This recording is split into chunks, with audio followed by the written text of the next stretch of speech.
Hello दोस्तों, क्या हाल है। मेरा नाम है सिद्धार्थ। आप सुन रहे जर्नल ऑफ लाइफ। तो इस हम मसूरी ट्रिप पे से ये दूसरा वीडियो है हमारा। मेरे पास एक सवाल आया, तो सवाल ये था कि एक संतुलित जीवन कैसे जिया जाए, क्या चीज़ें चाहिए एक संतुलित जीवन जीने के लिए। तो क्या चीज़ें चाहिए संतुलित जीवन जीने के लिए, इसका जवाब देने से पहले ज़रूरी ये है कि ये सवाल पूछा जाए कि संतुलित जीवन जीना ही क्यों है। क्या होगा अगर संतुलित जीवन नहीं जिएंगे। तो संतुलित जीवन जीने का मतलब है कि आपकी जो दो हदें हैं आप उनकी जानकारी रखते हैं, पहली बात। दूसरी बात ये कि आपको क्लियरली पता है, आपको जीवन में इतनी स्पष्टता है कि आपको ये पता है कि क्या क्या चीज़ें ज़रूरी हैं। आप उन सबको एक साथ लेके आगे बढ़ सकते हैं। और तीसरी चीज़ ये कि अगर आपके जीवन में कोई बड़ा लक्ष्य है तो वो बड़ा लक्ष्य तुरंत नहीं प्राप्त हो जाता, वो एक साल में प्राप्त नहीं हो जाता, एक्सटर्नल मोटिवेशन लेकर के सीमित समय में नहीं पूरा हो जाता। तो जो बड़ा लक्ष्य है उसे प्राप्त करने के लिए आपको लगातार कंसिस्टेंट तरीके से काम करते रहना पड़ेगा for a long period of time, and that is Y leading a balance life is essential, is crucial. तो ये तो ही स्टेबिलिटी की बात। अब अगर हम इस सवाल को पूछें कि भाई क्या चीज़ें ज़रूरी हैं, तो वैसे तो बहुत सारी छोटी छोटी चीज़ें गिनाई जा सकती हैं, पर अगर जहाँ तक मेरा विचार जाता है, जो मेरा एडवाइस होगा specially for people who are young, दो चीज़ें हैं जो आपको करनी ज़रूरी हैं, जो आपको करनी ही चाहिए। पहली चीज़ ये है कि अभी जब आप सीखने के फेज़ में हैं, अभी जब आपका IQ भी गिरना शुरू नहीं हुआ है, अभी आप जब चीज़ें जल्दी सीख लेते हैं, तो आप अपनी लाइफ में उन स्किल्स पर इन्वेस्ट करें जो आपको इंस्टेंट ग्रेटिफिकेशन नहीं, लॉन्ग टर्म सेटिस्फैक्शन देती हैं। उन स्किल्स को बिल्ड करें जो आपको आजीवन काम आने वाली हैं। आपको ये मानने में मुश्किल होगा, पर अधिकांश लोग ऐसे हैं जिन्हें ठीक से बोलना, लिखना और ठीक से सोचना भी नहीं आता। मैं अलग अलग कॉलेज में जाके मैंने स्टूडेंट्स को पढ़ाया है, अलग अलग लोगों से इंटरेक्ट भी करता हूँ। ठीक से सोचना हमें नहीं आता। How to deal with a multivariate problem is not our forte, it doesn't come naturally to us. मैं अभी दोस्तों से कुछ दिन पहले कह रहा था कि हमारा नेचुरल इंक्लिनेशन जो है वो एक एक्सट्रीम से दूसरे एक्सट्रीम पर भाग जाने का है। शोपेनहावर इसको बोलते थे, the man is destined to swing like a pendulum between pleasure and boredom. तो जब हमारा नेचुरल इंक्लिनेशन एक्सट्रीमिटीज़ पर जाने का है, तो ज़रूरी है कि हम मेहनत करके एक बैलेंस कायम करें, एक स्किल कायम करें। अब वो स्किल क्या है? अब आपको मान लीजिए कोई टॉपिक दिया जाता है, आप उसको अप्रोच कैसे करते हैं। आप अगर न्यूज़पेपर भी पढ़ रहे हैं तो आप क्या वही पढ़ते हैं जो उसमें लिखा हुआ है, और फिर आप अपने दिमाग में एक मेंटल मॉडल, एक ओपिनियन बना लेते हैं। किसी भी टॉपिक को अगर आपको दिया जाता है तो आप उसको अप्रोच कैसे करते हैं? क्या आप उसका हर एक टर्म ओपन कर करके, अनपैक कर करके देखते हैं? क्या आप अपने दिमाग को समझते हैं, अपने बायसेस को समझते हैं? क्या जिस आदमी का लिखा हुआ पीस आप पढ़ रहे हैं, आप उसके दिमाग को समझते हैं? सिर्फ कर्म को नहीं समझना है ना, कर्ता को भी समझना है। मैं अक्सर इस बारे में बात करता रहता हूँ। तो ये बहुत ज़रूरी है। If you can not read between the lines, then you will never be able to think. अलग अलग पर्सपेक्टिव से क्या आप एक इश्यू को देख पाते हैं, एक होलसम पर्सपेक्टिव से, या बस जो दिमाग में आया वही सही है, जो कहीं से पढ़ लिया वही सही है? क्या आप अपने ही बनाए हुए ओपिनियंस को क्रिटिकली एनालाइज कर पाते हैं? तो ये तरीका होता है कि आप कैसे किसी एक्शन को किसी सिचुएशन को, किसी एक्शन को अप्रोच करते हैं। फिर अगर आप लिखने की बात करें, तो मैं भी दोस्तों से कह रहा था कि हमें 6-7 स्टैंडर्ड में निबंध लिखवाए जाते थे 250, 300 शब्दों के, पर कभी किसी ने बताया नहीं कि वो निबंध लिखवाए क्यों जा रहे हैं। अब जाके जब मैंने लिटरेचर पढ़ना शुरू किया तो मुझे समझ में आया कि वो निबंध लिखवाए क्यों जाते थे। क्योंकि written form of communication is the most filtered form of communication. अगर आप ठीक से लिख पा रहे हैं तो it's a very very powerful tool. फिर लोगों को फिर ठीक से लिखना भी नहीं आता। एक रिटन पीस को एनालाइज भी अलग अलग तरीके से किया जाता है। हमारे इंग्लिश या हिंदी के टीचर्स ग्रामर के लेवल पे एनालाइज करते थे क्या ये ग्रामेटिकली करेक्ट है, और बस वहीं पे रुक जाते थे। पर वो तो सबसे बेसिक तरीका होता है। आपने जो वर्ड्स यूज़ किए हैं, क्या वो वर्ड सही हैं? क्या वो मीनिंग वही कन्वे कर रहे हैं जो आप असल में करना चाहते हैं? क्या उनका कोई और ऑल्टरनेट पॉसिबल है?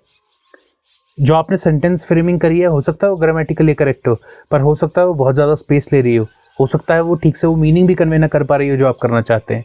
तो क्या उस सेंटेंस को और बेहतर तरीके से फ्रेज किया जा सकता है?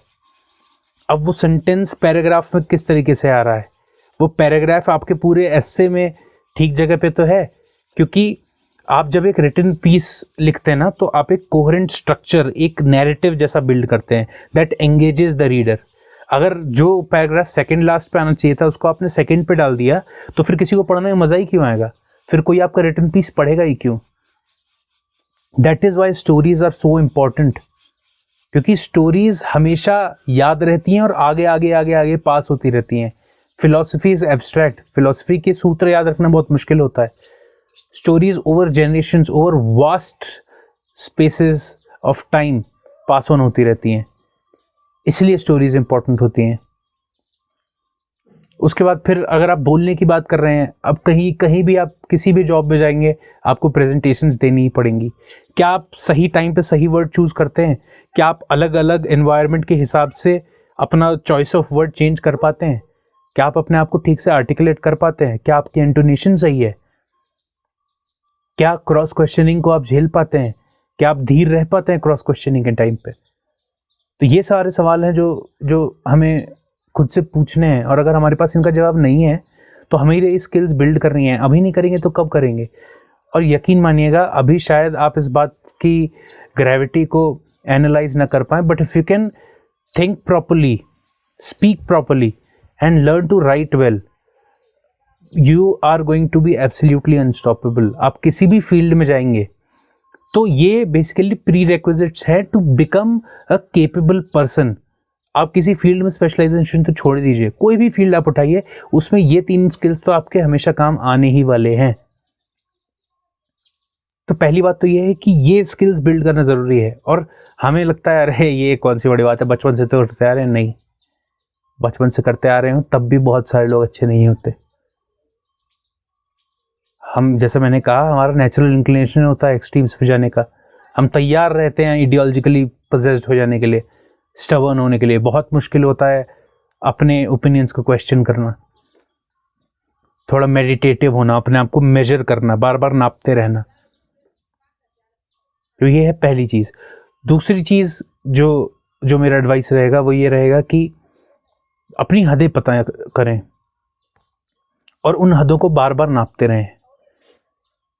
जब आपका शरीर सशक्त है, जब इस काबिल है, तो आप अपने आप को पुश करें अपने एक्सट्रीम एंड तक, उस एंड तक जहाँ तक आप प्रोडक्टिविटी के साथ काम कर सकते हैं। जिसके बियॉन्ड अगर आप गए तो फिर वो काउंटर प्रोडक्टिव हो जाएगा। पर आपको अपनी हदें पार होनी चाहिए, पता होनी चाहिए। क्या आप दिन में 16 घंटे काम कर सकते हैं? अगर नहीं तो आप कैसे उसको और स्ट्रेच कर सकते हैं, कैसे बढ़ा सकते हैं?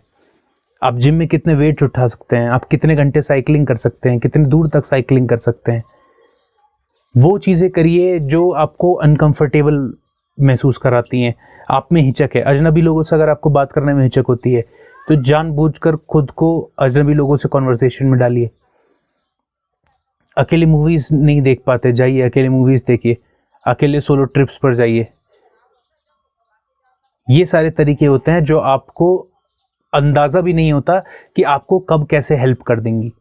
जब आप अपने एक्सट्रीमिटीज़ को पुश करते हैं ना, तो 2 चीज़ें होती हैं। पहला तो ये होता है कि आप ज़िंदगी में हार्डवर्क की कीमत जान जाते हैं, क्योंकि वो जो एक काफ़ी यूज्ड प्रोवर्ब है कि hard work beats talent if talent doesn't work hard, वो एब्सोल्युटली राइट है। आप हार्डवर्क की कीमत जान जाते हैं ज़िंदगी में, आप मेहनत करना सीख जाते हैं। एक बढ़िया इंस्टीट्यूट, एक बढ़िया कॉलेज में पढ़ने का नतीजा ये होता है कि वो कल्चर ऐसा बना के रखते हैं कि वो आपको ज़िंदगी में मेहनत करना सिखा देते हैं। और कोई भी बड़ी चीज़ बिना मेहनत के नहीं मिलती, और जो बिना मेहनत के मिल जाती है वो बड़ी नहीं होती, याद रखिएगा। तो इसलिए अपनी एक्सट्रीमिटीज़ जानना ज़रूरी है। पहले तो आप हार्डवर्क की कीमत जान जाएंगे, दूसरा आपकी ज़िंदगी में एक बेंचमार्क बन जाएगा। आपको पता चलेगा अरे उस टाइम इतना तो झेल लिया था, अब तो कुछ भी झेल जाएंगे, जब वो झेल लिया था तो अब तो कुछ भी झेल जाएंगे। तो इसलिए ज़रूरी है अपने आप को पुश करना। अभी कल की बात है, इतने टाइम से ट्रैकिंग का मौका नहीं मिला और कल अचानक से हमने 20 किलोमीटर ट्रैकिंग करी है। और शुरुआत में हमारे दिमाग में लग रहा था कि हम ऊपर जा पाएंगे कि नहीं जा पाएंगे, थक रहे थे, मुश्किल तो लगी रही थी क्योंकि ट्रैकिंग की आदत नहीं है। पर जैसे जैसे आप ऊपर जाते हैं ना, वैसे वैसे आपकी हिम्मत बढ़ती जाती है और वापस आना तो ऑब्वियसली आसान होता ही है। जब आप एक बार ऊपर पहुंच गए तो आपको एक डोपामिनर्जिक किक मिलता है, आपको ऐसा लगता है, एक सेंस ऑफ अचीवमेंट आती है, that you have achieved something meaningful in life. वो वैसी फीलिंग आती है जैसे आपको एक हार्ड अर्नड वर्कआउट सेशन के बाद आए। तो इस तरीके से अपनी लिमिट्स को बार बार नापा जाता है और स्ट्रेच किया जाता है बार बार अपने आप को। इससे ये होगा कि आप आमतौर पर बैलेंस बना के रखेंगे, but we do not know about life, right? Life is uncertain. तो कभी अगर सिचुएशन ऐसी आएगी तो आप तैयार रहेंगे 16-16 घंटे काम करने के लिए भी, आप तैयार रहेंगे फिजिकल डिस्कम्फर्ट और मेंटल डिस्कम्फर्ट झेलने के लिए भी। और ये दोनों अलग नहीं है, ये दोनों कनेक्टेड ही हैं। तो ये दो एडवाइसेस हैं मुख्यतः जो मैं I think mostly young people but people from all age groups should, I think, inculcate in themselves. These are, I think, the prerequisites to leading a good, successful, sustainable life. तो उम्मीद करता हूँ ये video आपको पसंद आया होगा। Channel को लाइक, शेयर, सब्सक्राइब कीजिएगा, उनसे शेयर कीजिएगा जो अभी इस फेज़ में हैं अपने लाइफ के। और हम फिर मिलेंगे किसी और वीडियो में, किसी और बात पर चर्चा करेंगे।